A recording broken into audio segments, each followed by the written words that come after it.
Hi, Megan here from Crystal Lake Public Library, and I'm doing a maker book talk. So my first book is a painting book. It's called Wonder Walls, and it is how to transform your space with colorful geometrics, graphic lettering, and other fabulous paint techniques. So I picked this book because it's just a really fun read.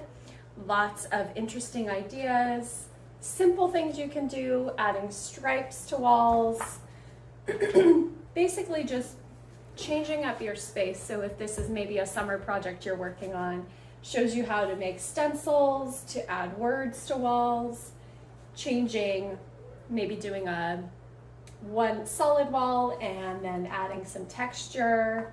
This one's very intricate. And I love how it walks you through all these ideas step by step, makes it really approachable and easy.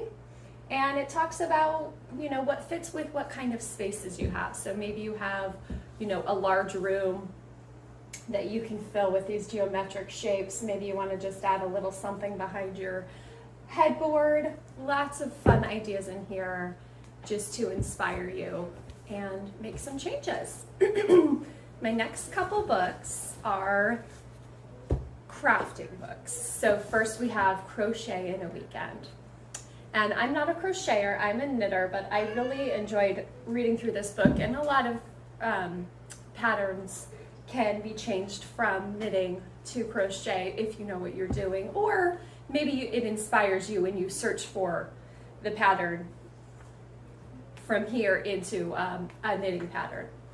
So lots of fun stuff, and it's Crochet in a Weekend, so they're simple, quick projects that you can do in a weekend.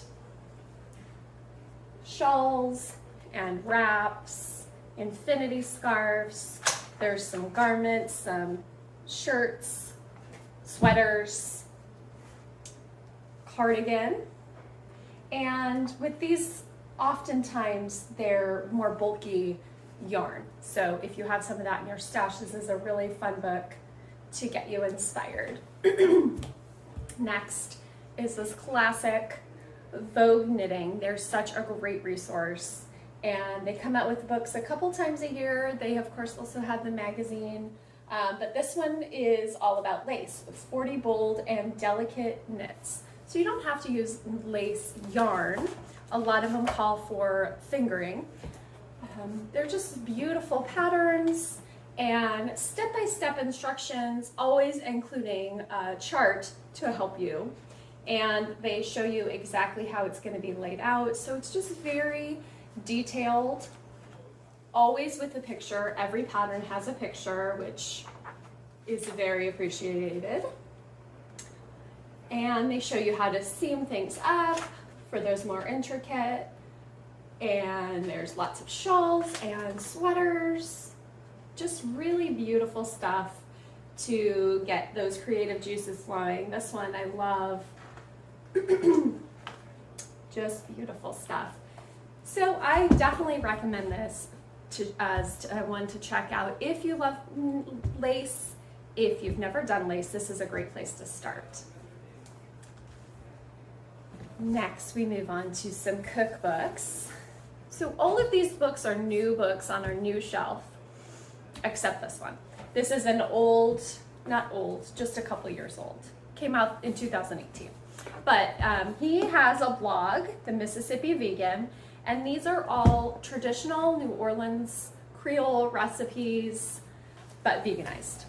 So just really great, approachable stuff. He gives you lots of ideas, from breakfasts to maybe some brunch drinks, appetizers. And he has a whole section on red beans and rice. He uses a lot of local ingredients that, maybe are a little harder to find here. We don't grow okra quite as much as they do there. I was gonna say he has a whole section on red beans and rice and gumbo and making them vegan. Gives you lots of ideas. He has classic gumbo, mushroom gumbo, and then a bunch of different rice recipes as well. And one of my favorite recipes in here is, well, there's two. One is for bacon, vegan bacon, which I know isn't for everyone. He has two different recipes for that.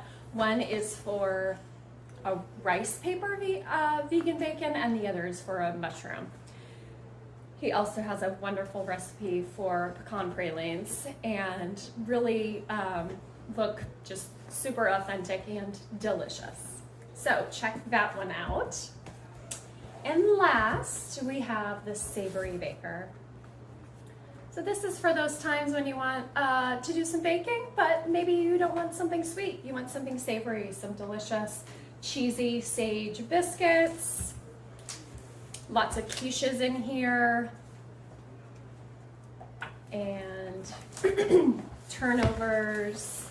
And they give you the biscuit